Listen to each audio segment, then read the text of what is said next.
अक्सर किसानों को खेती घाटे का सौदा लगता है, क्योंकि इसके अंदर जो लागत है वो तो धीरे धीरे बढ़ती जा रही है, परंतु जो मुनाफा है, जो आमदनी है, वो धीरे धीरे इसके अंदर कम होती जा रही है। कई बार किसान साथी ऐसी फसलों का चुनाव कर लेते हैं जिसके अंदर अपन लागत तो लगा देते हैं, परंतु जब मुनाफा देने की बारी आती है, जब उत्पादन होने की बारी आती है, तो उस समय या तो मंडी भाव के कारण या फिर अन्य परिस्थितियाँ जिसमें रोग लग जाता है या टेम्परेचर के कारण वो फसलें अपनी खराब हो जाती है और जो लागत है वो भी वो फसलें अपनी निकाल नहीं पाती है, तो जिसके कारण जो खेती है वो किसानों को घाटे का सौदा लगता है। तो आज अपन इस प्रकार की एक फसल की बात करेंगे जिसके अंदर कम समय के अंदर और कम लागत के अंदर किसान साथी बहुत अच्छा मुनाफा कमा सकते हैं। साथियों, मैं बात कर रहा हूं छप्पन टिंडे की। साथियों, टिंडे की फसल में सबसे लाभदायक पॉइंट यह है कि अगर आज अपन ने बीज लगा दिया, आज अपन ने खर्चा इसके अंदर लगा दिया, तो फिर उसके बाद 40 से लेकर 45वें दिन आपको हार्वेस्टिंग मिलना शुरू हो जाएगी। 40 से लेकर 45वें दिन आपको इनकम मिलना शुरू हो जाएगी। नमस्कार किसान साथियों, कैसे हैं आप सब लोग? उम्मीद करता हूं आप सब बहुत बढ़िया होंगे।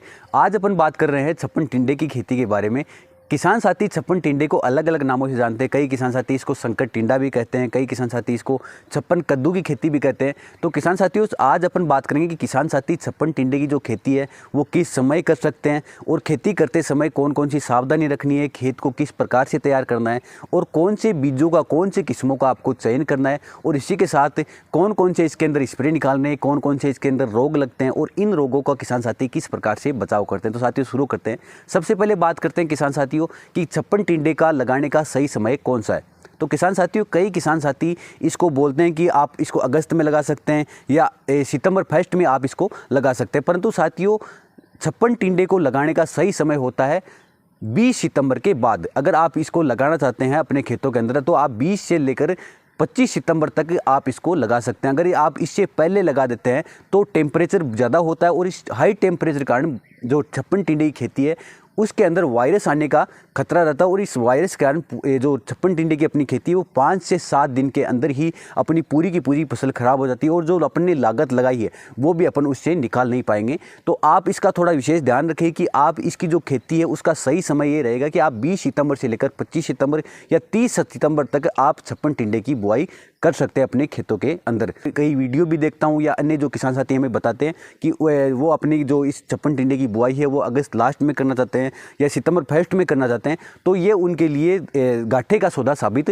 हो सकता है। अगर आप सितंबर लास्ट में टिंडे की फसल का चयन करते हैं, आप सितंबर लास्ट में टिंडे की फसल को लगाते हैं, तो आप शुरुआत में जब आपकी 40 से 45 दिन बाद जब आपकी फसल मार्केट में जाएगी तो आपको इसके बहुत अच्छे मंडी भाव देखने को मिलेगा। आपके जो मंडी भाव वो लगभग 40 से लेकर 50 रुपये प्रति किलोग्राम टिंडे के भाव आपको मंडी भाव देखने को मिलेंगे, जो बहुत ही अच्छा इनकम का एक सोर्स अपन इसको बोल सकते हैं। एक अच्छा इनकम का एक माध्यम अपन किसानों के लिए टिंडे की फसल को बोल सकते हैं। आप इसका ध्यान रखें कि छप्पन टिंडे की जो बुआई है वो सितंबर लास्ट में ही करें। 20 सितंबर की से लेकर 30 सितंबर तक आप इसकी बुआई कर सकते हैं। ये समय बहुत ही अच्छा रहने वाला है छप्पन टिंडे की बुआई के लिए, क्योंकि हम लगातार 3 से 4 साल से हम छप्पन टिंडे की खेती करते आ रहे हैं। हमने अगस्त लास्ट में भी लगाकर देखा है और सितंबर फर्स्ट में भी लगाकर देखा है, परंतु जो रिजल्ट मिलता है वो सबसे अच्छा रिजल्ट मिलता है और सबसे अच्छी तुड़ाई जो सितंबर लास्ट में हम जो छप्पन टिंडा लगाते हैं उसका सबसे अच्छा रिजल्ट हमें देखने को मिला। तो अब अपन बात करते हैं छप्पन टिंडे की बुआई करते समय किसान साथी अपने खेत की तैयारी किस प्रकार से कर सकते हैं। तो किसान साथियों, अगर आप छप्पन टिंडे की बुआई कर रहे हैं तो आप खेत को अच्छी तरह तैयार करें। खेत में अच्छी तरह आप पलाऊ, फिर उसके बाद उसके अंदर अच्छी तरह सड़ी गली गोबरी खाद का इस्तेमाल करें। आप इसमें अच्छी तरह सड़ी गली गोबर की खाद का ही इस्तेमाल करेगा। आप कच्चे गोबरी खाद का इस्तेमाल कर देंगे तो इसमें रोग और बीमारियां लगने का खतरा ज़्यादा रहेगा। तो आप अच्छी तरह सड़ी गली गोबरी खाद का अपने खेतों के अंदर इस्तेमाल करें। आप कम से कम 2 ट्रॉली प्रति एकड़ गोबरी खाद का इस्तेमाल अपने खेतों में जरूर करें और उसके बाद अच्छी तरह रोटोवेटर के माध्यम से भूमि को समतल करके उसमें पाटा लगाकर उसमें आप बेड बनाए। किसान साथियों, बेड विधि से टिंडे की खेती करने का सबसे अच्छा फायदा ये रहता है कि एक तो अगर आपके यहाँ पर जो मिट्टी है वो चिकनी मिट्टी है या फिर जिसके अंदर पानी भराव की समस्या देखने को मिलती है तो उसमें पानी भराव की समस्या नहीं देखने को मिलती। और इसी के साथ सबसे अच्छा पॉइंट ये आता है कि जो भूमि के अंदर जो भी खाद है, जो भी उर्वरक है या जो खुराकें हैं वो सारी की सारी एक लाइन में एक जगह डेयरी के माध्यम से इकट्ठा हो जाती है, जिससे जो टिंडा की फसल है या फिर अन्य जो फसलें होती है उनको खुराक लेने के लिए ज़्यादा दूरी, जो जड़ों की ज़्यादा दूरी है वो तय नहीं करनी पड़ती, जिससे उनकी ऊर्जा है वो उत्पादन में लगती है, ना कि जड़ों की ज़्यादा वृद्धि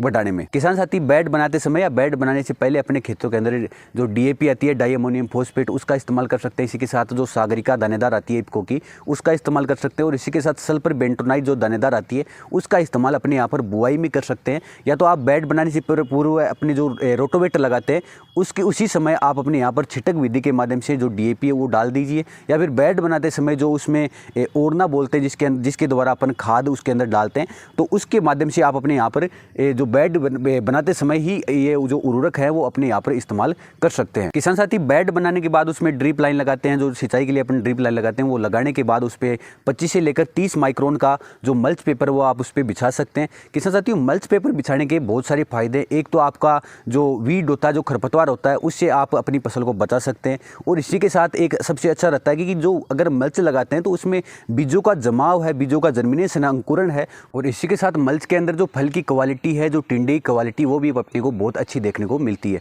साथियों, मल्च लगाने के बाद अब बात आती है बीजों के चयन की। जो बीज है वो कौन सा अपन इस्तेमाल करें। तो साथियों, आप अपने यहाँ पर पाउजा डॉन जो 40 नंबर आता है उसका इस्तेमाल कर सकते हैं। एनआरएल का जो बीज आता है सुलेमान, उसका इस्तेमाल कर सकते हैं। एनआरएल का एक 18 नंबर आता है उसका इस्तेमाल कर सकते हैं। या फिर नोबेल के जो बीज आते हैं उसका इस्तेमाल कर सकते हैं। इसमें आपका टिंडे का उत्पादन भी अच्छा देखने को मिलेगा। इसी के साथ टिंडे की जो क्वालिटी है, इसके मंडी भाव भी बहुत अच्छे देखने को मिलेंगे। तो इन बीजों का अपने यहाँ पर आप चयन कर सकते हैं। साथियों, टिंडे की फसल में सबसे लाभदायक पॉइंट ये है कि अगर आज अपने बीज लगा दिया, आज अपने खर्चा इसके अंदर लगा दिया, तो फिर उसके बाद 40 से लेकर 45वें दिन आपको हार्वेस्टिंग मिलना शुरू हो जाएगी। 40 से लेकर 45वें दिन आपको इनकम मिलना शुरू हो जाएगी। साथियों, बीज लगाने के बाद टिंडे की फसल में 7 से लेकर 8वें दिन आपको जर्मिनेशन देखने को मिल जाएगा।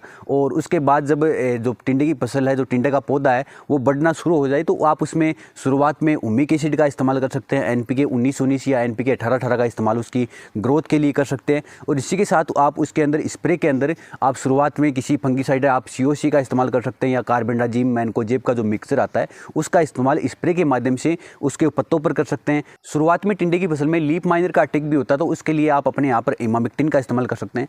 जब आपकी फसल 15 से 20 दिन की हो जाए, तो शुरुआती समय के अंदर आप स्प्रे के अंदर इमिडाक्लोरोपिड का इस्तेमाल कर सकते हैं, जिससे आपके रस सूचक जो कीट है, मक्खी मच्छर है, उनका जो खात्मा है वो इमिडाक्लोरोपिड के माध्यम से हो जाएगा। इसी के साथ आप अपने यहाँ पर फंगीसाइड के लिए आप टेबुकानाजोल का इस्तेमाल कर सकते हैं, या फिर कार्बेंडाजिम मैनकोजेब का इस्तेमाल कर सकते हैं। और इनके स्प्रे के बाद आप अपने यहाँ पर जब आपकी फसल 25 से लेकर 30 दिन की हो जाए, तो उस समय आप स्प्रे के माध्यम से वाटर सोल्यूबल फर्टिलाइजर आते हैं अपने एनपीके 19-19 आता है, या फिर 13-0-45 आता है, उनका इस्तेमाल कर सकते हैं स्प्रे के माध्यम, जिससे आपकी ग्रोथ अच्छी होगी, आपकी टिंडे की फसल की पौधे की क्वालिटी अच्छी देखने को मिलेगी, और टिंडे में जो फल जमा होगा वो अच्छा देखने को आपको मिलेगा। इसी के साथ आप ड्रिप के माध्यम से 1261 का इस्तेमाल कर सकते हैं, जिसके आपके पौधे की जड़ें अच्छी ग्रोथ करेगी। और इसी के साथ टिंडे की फसल है उसमें अच्छी ग्रोथ और क्वालिटी देखने को आपको मिलेगी। और इसके बाद आप स्प्रे के माध्यम की बात करें तो शुरुआत में टिंडे की फसल में जब फल जमाव शुरू हो जाता है, तो उसके अंदर फ्रूट फ्लाई का अटैक बहुत ज़्यादा देखने को मिलता है। जो फल होते हैं उसके अंदर जो मक्खी है वो अपना डंक लगा देती है और उसके अंदर अंडे छोड़ देती है, जिसके कारण जो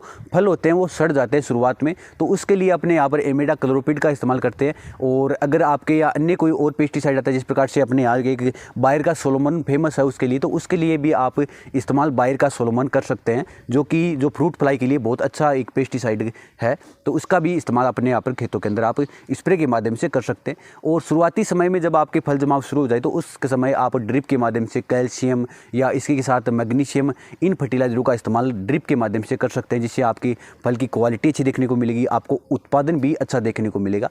और साथियों, प्रत्येक तुड़ाई के बाद आप अपने यहाँ पर स्प्रे के माध्यम से नैनो यूरिया का इस्तेमाल जरूर करें, और इसी के साथ नैनो डीएपी या सागरिका लिक्विड का स्प्रे के माध्यम से इस्तेमाल जरूर करें। और इनका इस्तेमाल आप किसी पेस्टिसाइड के साथ इस्तेमाल कर सकते हैं, या फिर आप सोलोमन के साथ कर रहे हैं तो उस समय भी आप कर सकते हैं, या फिर अन्य इमिडाक्लोरोपिड या अन्य किसी प्रकार का आप कीटनाशी इस्तेमाल कर रहे हैं तो उसके साथ भी आप इनका इस्तेमाल कर सकते हैं, जिसके आपके फल की जो उत्पादन है वो अच्छा देखने को मिलेगा, फल की गुणवत्ता अच्छी देखने को मिलेगी। टिंडे की फसल में आपको स्प्रे शेड्यूल का बहुत अच्छा ध्यान रखना होता है। अगर आपको लगता है कि किसी पौधे में आपको वायरस के लक्षण दिख रहे हैं, उसमें पत्ते पीले पड़ रहे हैं या पत्तों की जो वृद्धि है बिल्कुल रुक गई है, तो आप उस पौधे को उखाड़ कर बाहर, जो खेत है अपना प्लांट है, तो उससे बाहर फेंक दे, ताकि जो पूरी फसल है अपन वो वायरस से बचा सके। और इसी के साथ आपको स्प्रे के माध्यम से हर 10 से लेकर 15 दिन आपको स्प्रे निकालना होता है। किसी पेस्टिसाइड का, कीटनाशक का अलग अलग आपको चूज करना है, वो आप हमें कमेंट के माध्यम से पूछ सकते हैं। अगर ये जानकारी आपको अच्छी लगी है तो आप हमें कमेंट के माध्यम से बता सकते हैं। अगर आपको कोई सवाल है, कोई क्वेश्चन है, कोई क्यूरी है, तो वो भी आप हमें कमेंट के माध्यम से पूछ सकते हैं। अगर आपको वीडियो अच्छा लगा तो वीडियो को लाइक कर सकते हैं। अगर आप हमारे चैनल पर नए हैं तो चैनल को सब्सक्राइब कर सकते हैं। धन्यवाद।